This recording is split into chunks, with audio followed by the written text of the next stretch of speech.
Howdy again everyone, it's been a while since I last tested a super zoom lens, so it's a nice change for me today to be testing out for you the new Tamron 28 to 200mm f2.8 to 5.6 III RXD.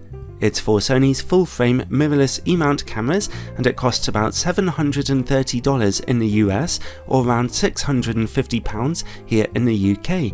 I'd like to thank Tamron UK for loaning me a copy of this lens for testing for a few weeks, although as usual this is a totally independent review. Everyone should know what a super zoom lens is by now. Aside from anything else, they're very popular because they just offer you that great zoom range, reducing your need to change lenses all the time. They are nice options for casual photography or for taking on holiday with you. This one starts at 28mm, only a reasonably wide angle, but zooms all the way into 200mm for quite a good telephoto reach. 28mm is not very wide at all if you're using an aps-c camera, so it is clear this lens is aimed for full-frame shooters.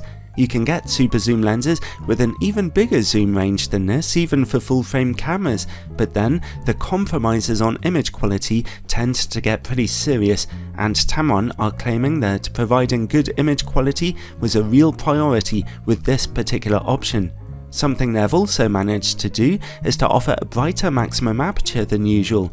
This lens offers you f2.8 at its widest angle, which will let in a decent amount of light, and as you can see here, that maximum aperture doesn't darken up too quickly, so it offers you a nice, if small, little advantage over other super zoom lens designs. In fact, if you look at the maximum aperture on average, it's about as bright as a 24 to 105mm f4 lens within the same zoom range. Neat.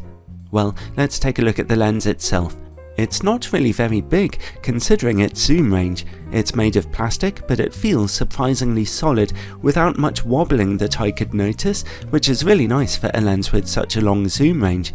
It weighs 575 grams or a bit over a pound, so you'll know it's on your camera, but it won't weigh you down. It's based on a metal lens mount, which is edged with a weather sealing gasket. Then comes a plastic manual focus ring, which works very responsively with the lens's focus motor. Some good news is that the lens doesn't seem to suffer from focus breathing very much, as you can see here. The lens's autofocus motor is silent, but only averagely fast, as you can see here. I had some focus reliability issues when shooting at 200mm, it would miss focus occasionally, but then again, I'm using an older camera body here, you're likely to get a better performance with a newer camera. By the way, I'm upgrading to an A7R III soon, as many people have requested that. The lens's zoom ring is rubberized and it turns reasonably smoothly and evenly without any stickiness to it. Over time, once that zoom ring has loosened up a little bit, it might be prone to zoom creep if you hold the lens steeply up or down. It's right on the edge of falling under its own weight here. It's important to note that this lens does not have its own image stabilization built in, so you'll have to rely on your camera's built-in stabilization if it has it. The filter thread size is 67mm wide, which is pretty universal now over Tamron's recent lens options. Although there's a lot of plastic in this lens's construction, overall it feels really solid and well made, although I might be a little concerned about zoom creep setting in the future, but there's no way to tell right now if and when that might happen.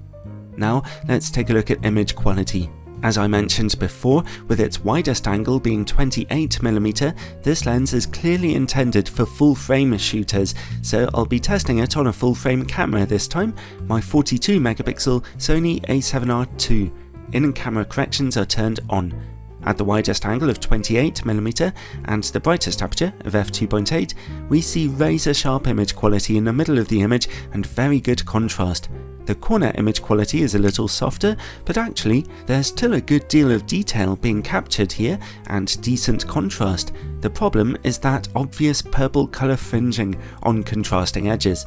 Stop down to f4 for a little more brightness and sharpness in those corners, and they stay this sharp down to about f11, as you can see. Let's zoom in a bit to 50mm, At the new maximum aperture of f3.5, still brighter than average for a super zoom lens, image quality is very slightly softer in the middle than it was before, but contrast remains very good. The corners look a fair bit softer now though.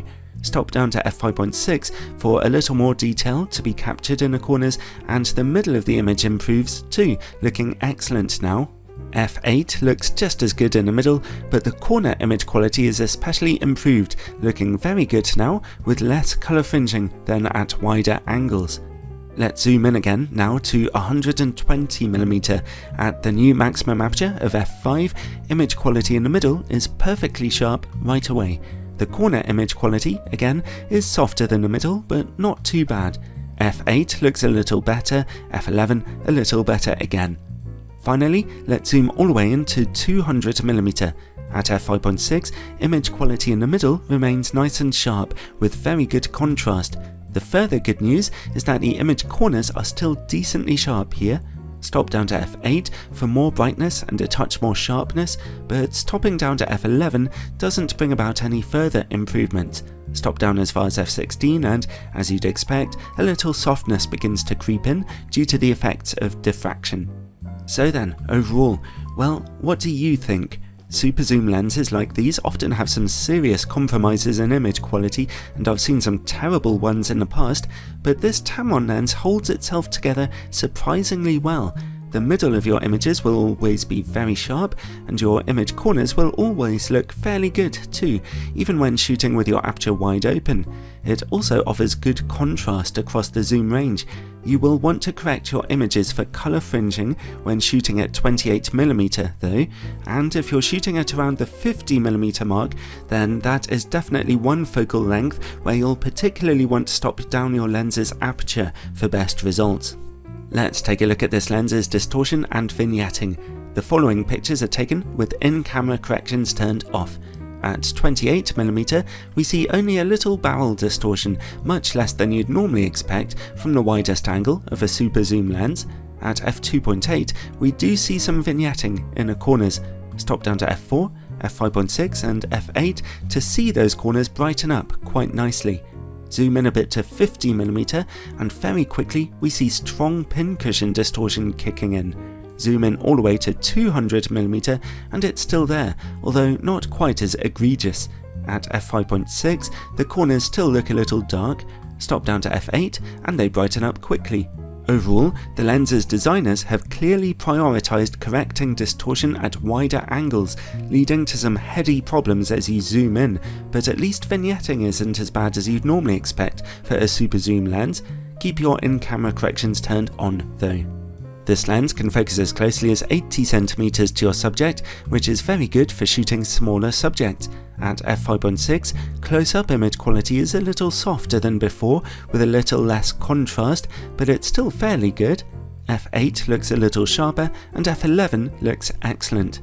Now, let's see how well the lens performs against bright light. It's a very good result here. Flaring is low, contrast remains high, and that's whether you're shooting at wide angles or zooming in. Nice. And finally, bokeh. Super zoom lenses aren't typically your first choice for getting out of focus backgrounds, but this one does have a slightly brighter aperture than usual, which helps noticeably. Those out of focus backgrounds might not be the softest in the world, but they're generally pretty smooth actually, and there's never anything too distracting going on within them. Overall, this is a super zoom lens that offers quite a lot more than usual. Yes, you do miss being able to shoot as wide as 24mm, but 28mm is okay, and the lens would still work well in conjunction with a second ultra-wide angle lens. Its build quality is very good, and it's fairly small and light. Its optics might not be perfect, but they're certainly way better than average for a lens with this kind of zoom range.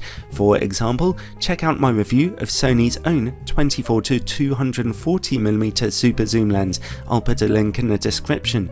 Sure, the Sony lens has a wider zoom range, but its image quality was absolutely appalling, and its maximum aperture darker.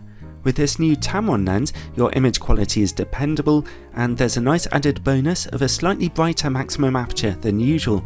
I would go as far as to say this is probably the best super zoom lens I've tested so far.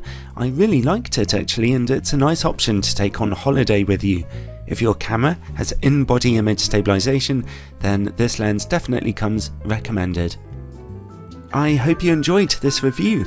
Have you ever thought to yourself, boy, Chris doesn't make enough content for me, I need more? Well, I have two solutions for you. One is to get a more exciting social life, lockdowns and international pandemics notwithstanding. The second is to head on over to Patreon, where for $3 a month or £2.50, you get monthly videos that are exclusive to supporters for at least 2 years, as well as extra pictures and interaction and sneak previews. Check it out in the description below. I really appreciate your support, and I'll see you next time.